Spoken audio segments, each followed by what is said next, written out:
प्रिय विद्यार्थियों नमस्कार। इस वीडियो में हम देखेंगे बहुविकल्पीय प्रश्नों को, जो कि आपके कक्षा 10 गणित के लिए है और इसी तरह के प्रश्न आपके एग्जाम में पूछे जाते हैं। तो हमने इस वीडियो में उन्हीं प्रश्नों को शामिल किया है जो कि बोर्ड एग्जाम में बार बार पूछे गए हैं। तो आइए शुरू करते हैं। पहला प्रश्न दिया है, वृत्त की त्रिज्या 35 सेंटीमीटर हो तो परिमाप ज्ञात कीजिए। यानी कि एक वृत्त है, उसकी त्रिज्या दी है 35 सेंटीमीटर, तो उसे हमें क्या बताना, परिमाप बतानी है। अब वृत्त की परिमाप क्या होती है? देखिए, वृत्त की परिमाप उसकी परिधि होती है। ये इस प्रकार का एक वृत्त है, ये वृत्त हो गया।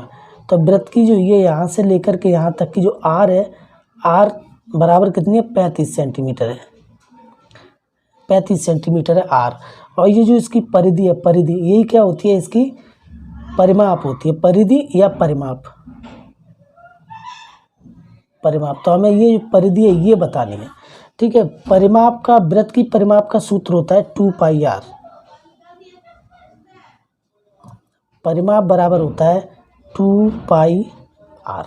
परिमाप का ये सूत्र हो गया। अब देखिए, परिमाप में देखिए 2 तो है, पाई का मान होता है 22/7 और आर कितनी? आर दिया मैं 35।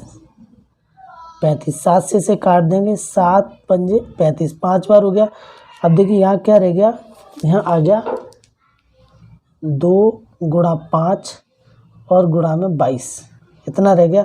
अब देखिए 5 और 2 का गुणा करेंगे 10 हो जाएगा। 10 का अगर 22 में करेंगे तो यहाँ एक शून्य बढ़ जाएगा इस तरह से। तो यहाँ कितना हो जाएगा? परिमाप बराबर हो जाएगी, परिमाप बराबर 220 सेंटीमीटर। तो आंसर हमारा आ गया 220 सेंटीमीटर। अब देखते हैं 220 किस में? ऑप्शन ए में है, तो ए ऑप्शन हमारा सही हो गया। आशा करता हूं कि ये प्रश्न आपको समझ आया होगा। आइए अगला प्रश्न देखते हैं। प्रश्न नंबर दूसरा दिया है, बाई कोष्टक में 1/बाई प्लस 3 कोष्टक बंद का मान ज्ञात करो। यानी कि ये जो बाई है बाहर है कोष्टक के और ये कोष्टक के अंदर, ये पूरा टर्म। तो देखिए यहाँ पर हम लिख सकते हैं बाई कोष्टक 1/बाई और प्लस में हो जाएगा 3। तो बाई का इन दोनों पदों में, ये जो इधर वाले 1/बाई और 3 में, दोनों में क्या कर दें? गुणा। तो यहाँ हो जाएगा 22/बाई और प्लस में हो जाएगा 3/बाई। गुणा कर दिया हमने इसमें भी 3 का, तो 22 से 22 हो गया कैंसिल, ठीक है। तो यहाँ रह गया 1, तो बराबर क्या आएगा? 1 प्लस में आएगा 3/बाई, ठीक है। समझ में आया? 1 + 3/बाई हो गया इसका आंसर, 1 + 3/बाई। अब देखिए 1 + 3/बाई है हमारा ऑप्शन बी, 1 + 3/बाई।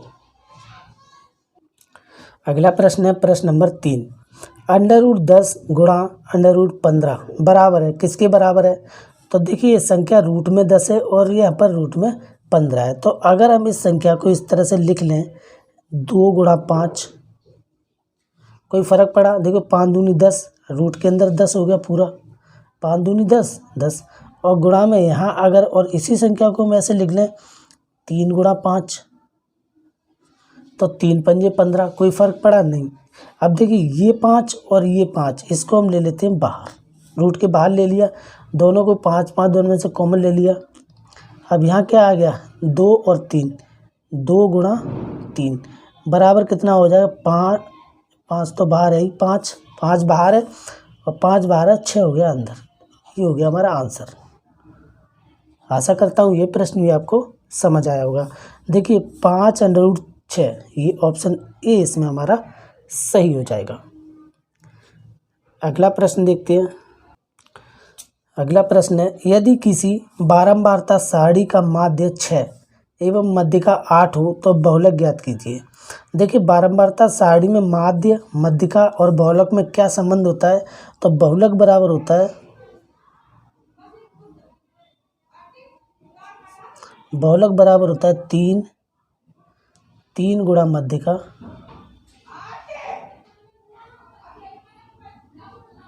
माइनस 2 गुणा माध्य। ये संबंध होता है बहुलक का, मध्यिका का और माध्य का। तो बहुलक बराबर होता है 3 गुणा मध्यिका माइनस 2 माध्य। अब 3 बहुलक कितना हो जाएगा? देखो 3 तो है, ये 3 मध्यिका कितनी है? मध्यिका है 8, 3 गुणा 8 माइनस 2 गुणा में माध्य कितना है? 6। तो 8 3 हो गया 24 माइनस हो गया 6 दूनी 12। अगर इन्हें बराबर करेंगे, इसका देखिए घटा देंगे तो 24 में से 12 गया तो कितना बचा 12। तो बहुलक कितना आ गया 12। ये हो गया हमारा आंसर। तो ऑप्शन इसमें बी इज द करेक्ट। अब देखते हैं प्रश्न नंबर 5। 10 पाई बाई 2 का मान होगा। तो 10 पाई बाई 2 का मान निकालना हमें। तो 10 पाई का मान कितना होता है, यहाँ पर अब देखो 22/7 होता है, लेकिन इसमें यहाँ पर 180 भी होता है। ट्रिग्नोमेट्री के 180 भी होता है। देखो 180/2, 2 से काट दो तो ये आ गया 90 डिग्री। अब 10 90 का मान कितना हो गया, 10 90 बराबर हो गया, 10 90 का मान कितना होता है बताओ। 10 90 का मान होता है इन्फिनिटी या अनंत। तो देखिए ये आंसर हो गया। अब यहाँ पर देखिए क्या है, इसमें ऑप्शन ए में 0 है, बी में 1 है, सी में √2, इसमें अनंत है। तो 10 90 का मान आ गया, यानी कि 10 पाई बाई 2 का मान कितना आ गया अनंत। ऑप्शन डी हमारा इसमें राइट हो जाएगा। अगला प्रश्न है, एक त्रिभुज के कोणों का अनुपात 2 3 4 है, इसमें सबसे छोटा कोण होगा। यानी कि त्रिभुज के कोण दिए हैं 2:3:4 के अनुपात में, और हमें बताना है कि इसमें सबसे छोटा कोण कौन सा होता है। तो देखिए त्रिभुज है, हमें पता है जो त्रिभुज के तीनों कोणों का जो योग होता है आंतरिक कोणों का, वो होता है 180 डिग्री के बराबर, 180 डिग्री के बराबर। और ये तीनों कोण दे रखे हैं 1 2 3 4 के अनुपात में। तो इनको हम इस तरह से लिख लेते हैं, 2x मान लेते हैं इसे, प्लस 3x और प्लस हो जाएगा 4x बराबर किसके हो जाएगा 180 डिग्री के। क्योंकि त्रिभुज के तीनों कोणों का योग जो कितना है 180 डिग्री होता है, और तीनों कोण है ये 2 3 4, ये तीनों कोण है। तो हमने इनको जोड़ लिया इधर, ये कितने के बराबर हो गए 180 के। तो 2 3 5 5 4 9, तो ये हो गया 9x बराबर 180। अब x बराबर हो जाएगा 180 बटे में आ जाएगा 9, 9 से काट देंगे, ये कट जाएगा 20 बार, 9 दूनी 18 और शून्य का शून्य आ जाएगा। तो x बराबर हो गया 20, x बराबर 20 आ गया। अब देखिए इसमें सबसे छोटा कोण कौन सा है, 4 बड़ा है, 4 से छोटा 3, 3 से छोटा 2, तो सबसे छोटा कोण जो है वो है 2x। अब x का रख दो मान, x का मान है 20 बराबर हो गया 40। तो सबसे छोटा कोण जो कितने डिग्री का हो गया 40 डिग्री का। तो इसमें ऑप्शन देख सकते हैं B is the right option. अगला प्रश्न दिया है, प्रश्न नंबर 7 है, त्रिघात बहुपद का व्यापक रूप होता है। तो त्रिघात बहुपद का जो व्यापक रूप क्या होता है वो इसमें देखना है। तो देखिए ax² plus bx plus c बराबर 0 के नहीं, ax³ plus bx² plus cx plus d बराबर 0 के। तो यही होता है त्रिघात बहुपद का व्यापक रूप।